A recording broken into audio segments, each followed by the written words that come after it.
So we lived, remember, in the middle of the desert, at the end of a dirt road in Barstow, California. We literally had to carry a shovel in the car or the truck because we typically would get stuck in the sand trying to just connect to the highway.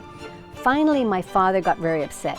And so he wanted to get a petition going so we could get the neighbors to go and petition the city council to say, pave our road. So that was my first lesson really in just a community, we the people. She walks us through the obstacles she overcame and how her family and culture influenced her to be where she is today. It's not as though I said, I want to become a politician, I want to become a senator. It was by example. Our guest today was in the state senate as the majority leader and was the first ever female in that position as well. With the new book coming out, she goes in depth and shares her experiences with us.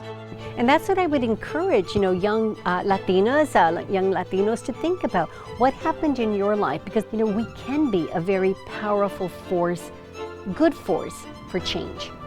That being said, let's welcome Ms. Gloria Romero on today's Impactful Latinos. Thank you. Thank you for having me. Well, you're very welcome. Well, here on Impactful Latinos, we always start a little bit on kind of your biography, your family life, especially with the traditions of being a Hispanic. Can you tell us a little bit about that, being a Latino? Yeah, I am multi-generational from a Latino family. One of the stereotypes about Latinos is that we are all recent immigrants. And my family is actually, we come from New Mexico, both my mother and father. My father is from a small town called Jarales, my mother Los Chavez, and it's south of Belen, which is south of Albuquerque. My mother is actually a descendant of one of the original land grants in New Mexico. So when people ask, well, where'd you come from, et cetera, I always tell people jokingly, we didn't cross the border crossed us. Because as we know, the Southwest, this was part of, Mexico before, the Spanish Empire, because of, again, you take a look at some of the, the battles overall, and ultimately becoming part of the United States. So you get, New Mexico, you get Colorado, parts of these areas here where you have these old, Hispano, Latino, Mexican American, Spanish American, was oftentimes used as the term. And so I'm a descendant of a daughter of New Mexico.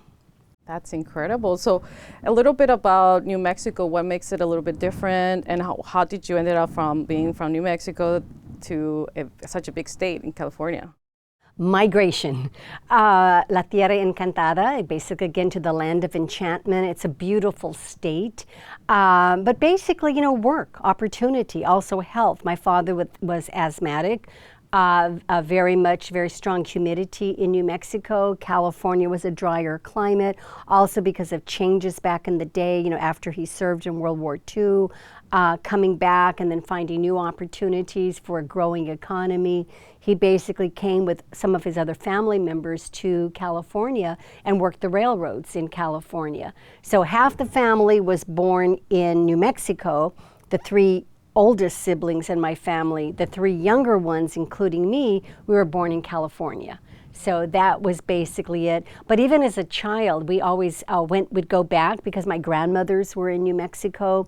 They lived like on little ranchos, little farmlands. And so I always found it magical to go and smell alfalfa and see the cows and ride with my uncle through all the back roads, looking at the ditches, the canals, and just learning the stories of, basically where a family comes from. So I used to love it there.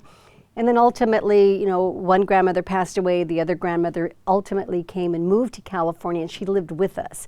So I spent a lot of time with one of my grandmothers. So the female figure was very impactful to you, and one of them is your mother, right? In your family,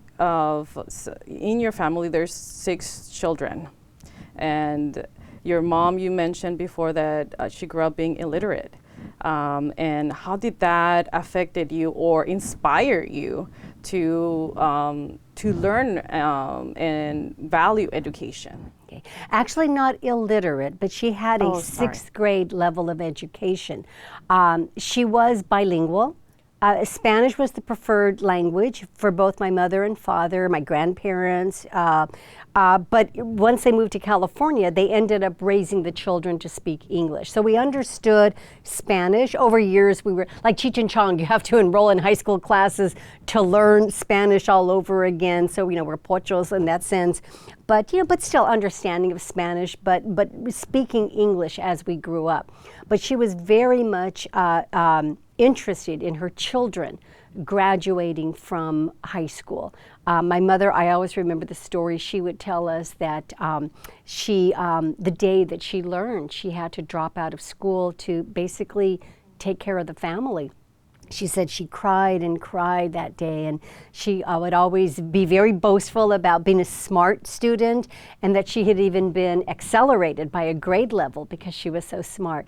So she believed in this. I would always have these visions, these memories of her. She would read her Bible, all her novenas, and then we had a couple of books in the household that we would have there to read. But I always have this memory of my mother, cooking or cleaning or reading. And so it was something that was very much put forth for us. And my mother played a very important role in just ensuring that we had a place at the kitchen table to do our homework. She would go to the parent-teacher conferences. She was not what somebody would call an activist or anything like that. But when I see the mothers today in our public schools advocating for their children, I could say this could have been my mother. Just mothers every day who believe and want their children to have access to education, which, I believe makes us equal. It's the American dream. And that's what my mother believed. So she played a very important role in my career decision to be a teacher, to become a professor. When I would write laws in Sacramento giving parents rights, it was usually with the memory of my mother, of what she would want for children in California. That's amazing. So how did you become a professor? What made you go into that path? I didn't plan on it. Remember, I grew up in Barstow, California, the middle of the desert, at the end of a dead-end road, okay? But education, like I said, the reading, it was important. I remember one of the kids on the block, he became a teacher. Oh my God, he graduated from college to become a teacher. And I remember that sending like shockwaves through the neighborhood, like, oh my God, Angel, that was his name. He is going to be a teacher. And I remember going to his house and everybody was in awe, like, oh my God, he's going to be a teacher. There was a great deal of respect. I did have an uncle, my mother's youngest brother, who had become a teacher. And so there was a respect and understanding that this is somebody who has the power to really make change. It's important to learn, to teach, to curate, curiosity in young minds. So there was that respect for the profession. And so I went through, and I was fortunate. I was able to graduate from high school. Had to argue with my high school counselor that I wanted to go to college, but I did go to college, ultimately graduated, and just looking for choices overall, decided that I wanted to become a university professor. And this was after I had gotten my PhD from the University of California and wanted to become a professor. So I did that, and I think it's been one of the most rewarding professions to be able to work with students. In this case, they were college students. Most of the students I had were first generation college students like me. Their parents had never gone to college. Many of them, their parents had never graduated from high school, but they had an opportunity to learn and go forward. So I loved being teacher, counselor. I would talk with their parents oftentimes, and to see both the challenges of education, but the progress and the hope. And with that experience of being a professor, in this case at Cal State Los Angeles, which is, teaches so many kids that come from the east side of LA County, it really formed the foundation that I later took with me when I went to the legislature to focus on education and the laws that would give greater rights to parents to choose better schools for their children. It really, those were really the foundations there. How did you do that though? Becoming a PhD, was that easy? Were there obstacles? Did you already have your own family? Were you married? How was that for you? There really wasn't a road. So it's like, as they say, you take the road less traveled, and it makes all the difference. It was new. First of all, very few Latinas with the PhD. I mean, you probably counted on one hand the percentage overall. So it was new terrain. But I loved learning. I loved reading, again, to all of that background that was there. And so I was, but something that was very important that I still believe in strongly is the opportunities. And in this case, I was able to work hard, do well, and I did get scholarships to go on to continue with my education. I did go to public schools. My brother basically was very important in my life, because at a time when I wanted to go on to college, I mean, we couldn't afford it as a family, and even with the college scholarship, there still wasn't enough money. My brother by that time had moved to Long Beach, and so he went to my family and said, she can live with me. And to me, it shows really the power of family helping family. And so my brother, I always give him a lot of credit. He made it possible for me to leave the middle of the desert, to go all of a sudden to a big city, a beachside city, one of the largest schools in the California state system, because I had housing. And I think too, even like when I take a look at many immigrant families today, when you look at the migration patterns, it's usually, migrants go where family have gone before. And even like I say, we were indigenous to these lands here, as an American. It's still the question of, family helping family. And I think that's something very much that Latino families have valued. And it seems to me that your family has been your community in the way that you've helped them. Can you talk a little bit more about your legislative career? Sure. I never thought that I would end up in the legislature. I mean, it was something that was unbelievable.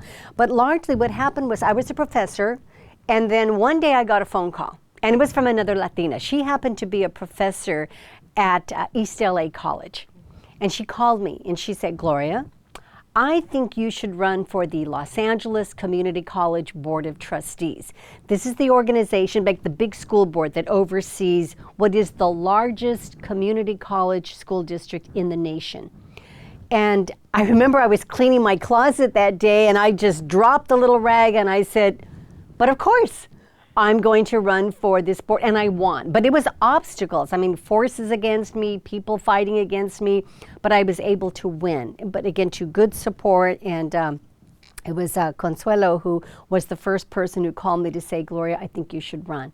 And so I really began to espouse access to education, going to college, the importance of that. After that experience, that's when in California, term limits were brought up, and so there was an opportunity for the district in which I happened to be living on the east side of Los Angeles. It opened up. There was going to be an assembly race. I ran for that, and I won. And I remember the campaign at the time. I was the professor. The professor who wanted to make sure that other families had opportunities to go to college. So they made me into the professor when you do the campaign literature overall. So that's how I went to the legislature, and then I ran for the Senate when there was an opening there. And during all that time, I took the experience of what I had gone through, my family, my mother's dreams, seeing what I saw around me, and really continued to fight for education as the civil rights issue of our time, and writing reform bills that would give parents more rights, try to improve the quality of the schools, and provide for easier pathways to go to college. There's a learning curve to everything, right? And that's something that you never really considered. So when you were put in that spot, what was the learning curve like, especially as a female Latina? I think for Latinas overall, I think it's probably still that many of us are still the first. And even if we're not the first, second, third, fourth, fifth, it's a unique experience for us. And I think the most important thing is really just to trust in yourself. There isn't a script that anybody can give you. There's no curriculum that says this is how you do it. I think the most important thing, is just being honest, being authentic, being truthful, knowing why you fight. knowing that you're going to come up against very, very powerful interests, some who will support you and others that will fight you every step of the way. But I think you have to have courage. I think you have to believe in yourself and not let anybody, shake you down or tell you to stand back. When I decided to run for the Senate, I was told that I should wait my turn. That there was this he happened to be Latino, this male. It was his turn. He was ahead of me. And I said, forget that. When should women have to be at the back of the line? So remember, I grew up also too in an era of feminism as well. I very strongly believed in women's rights. I stood up, advocated. So I think for women, one of the hardest, and especially for Latinas, oftentimes we're told, do for others. And we do. We care. We care for children and family and everybody else. But it's also important for us to stand up for ourselves. And so that was something that was important to me, to make sure that there are examples and role models and that we're doing right for ourselves as well. So is there a particular point in your career as a state senator where you had to come and maybe stand up for those rights, or stand up for yourself, or stand up for what you believed in? Or were there several of cases like that? I would say it's overall. I mean, many, many examples where you would have to stand up and move forward. So I don't know if there's one specific thing overall. I do know that even after I left the legislature and I worked, when I look back in my career, and in fact, I've written a book about this, here's my book right here, because here's the curiosity. It's that when women especially, and then I talk about when women of color, minority women, Latinas, African Americans, Asian American women as well, the double standard. The irony is that when women stand up and advocate for ourselves, we are leading, but the research generally shows that women then who stand up and, make demands, then we become not likable. And that was the reason why I ended up writing the book. And this is the first book of its kind that actually focuses entirely on this question of the double standard in terms of how women executive leaders and women politicians as well are evaluated compared to males in a comparable fashion. So I'm very proud of the work. And when is it coming out? In a few days, actually. It's a 2021 publication. It's officially being released on October 19th. You can go to Amazon.com and you can order the book, and I hope you do, because it's written by a Latina, it's written by an author, it's the first of its type, it's based on research, so everything that I put forth is based on studies out of psychology, sociology, the business world, political science. But I give cases also, litigation, some of the famous court cases as well. And then I talk about as well too, for women of color, women as we age, how we're also perceived in stereotypes. Why did you decide to write a book about this? My daughter actually was the first person who said, "Mom, you've got to write the book." Because I would talk with her often. She would see me as having gone through a career, being very successful, but also the beatings that we take. It's hard to be a leader. That's great. I'm gonna show a picture here that you brought. That's my daughter. Her name is Soledad.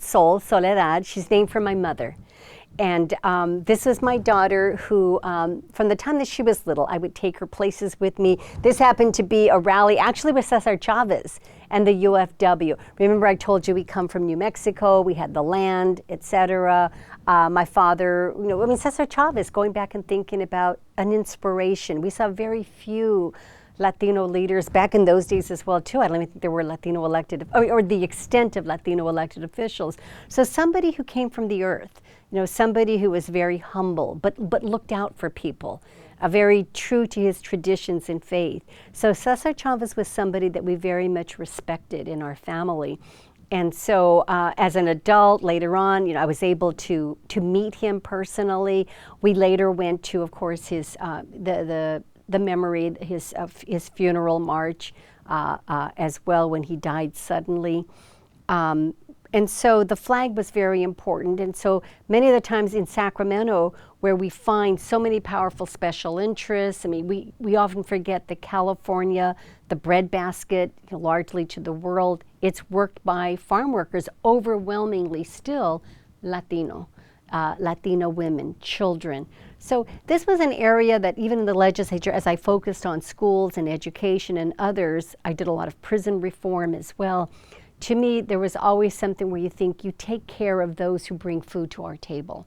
And to me, the Farm Workers Union has been one of the unions that I've had a great deal of regard and respect for, because those are hard conditions to toil in the field. And you never should forget where you come from.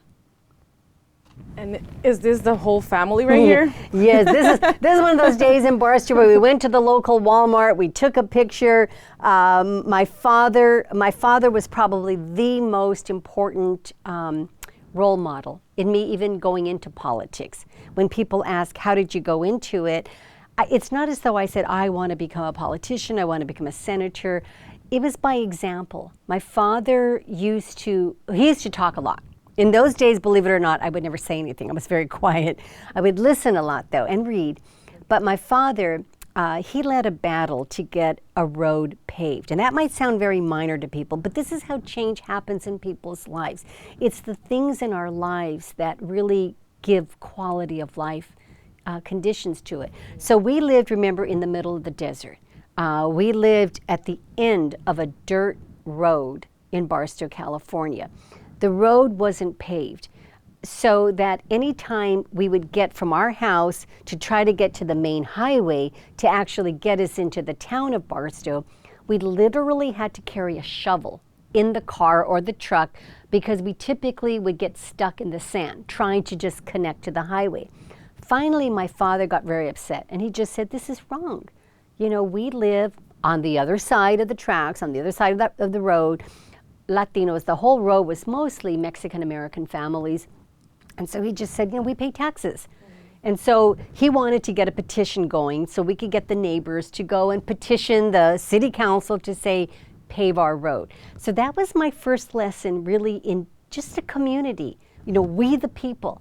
So I remember my father gave me a piece of paper and he said, he told me what to write. He said, you can write, but he told me what to write. I wrote it down, and then I went with my father door to door, knocking on doors, and I was so proud. My father would do the speaking, I would hold the petition, and each resident would say, we might be poor, we might live on the other side of the tracks, we might live on the poor side of town, we don't have services, but we pay taxes. We deserve representation. So everybody would sign it, and then took it to the meeting, and fast forward, the road was paved. And that was really my first lesson on empowerment, that it's the people that bring about a change. And that was something that later when I went to Sacramento and I advocated for parents basically turning around failing schools and having a choice to do good schools. It was called, the parent trigger law, based on a petition. That parents have the right to petition their government. So those things from my life were very important. And that's what I would encourage, young Latinas, young Latinos to think about. What happened in your life? Because those are the values and the experiences that you should never forget and really value, because every day, even when people think that they're not doing politics, you are. Because if you stand up for something, if you speak out when you see something that's wrong, that is a political act, whether you recognize it or not. And if you feel it, the probability is there's others who feel that too. And when you organize and unite, we can be a very powerful force, good force for change. What's next for you, Ms. Gloria? Again, too, it's always, next chapters, who knows, maybe there will be a sequel. Yes. I'm very interested in writing perhaps more on parent empowerment, parent movements to try to get good schools. I've started a new charter school network. It's called Explore Academy. Right now it's based in Orange County. We are going to, over the next 5 years, build out 3 schools in 5 years to provide high quality, very personalized individual education for kindergartners through high school. So I'm really excited. It's the first of its kind in California that exists, very unique, very naive, based off of a model that I learned about, guess where, in New Mexico. And I was so excited about it. I wanted to bring it to California, do an adaptation of it. So just this past week, the Orange County Board of Education, and I thank them, they recognized the ingenuity of it and how good of a model it was. So we've just received our charter petition, the approval. So that's the next thing, getting again to a school, and if we can build it, they will come. Well, thank you so much for being in today's show. We look forward to hearing more from you in the future. Thank you so very much.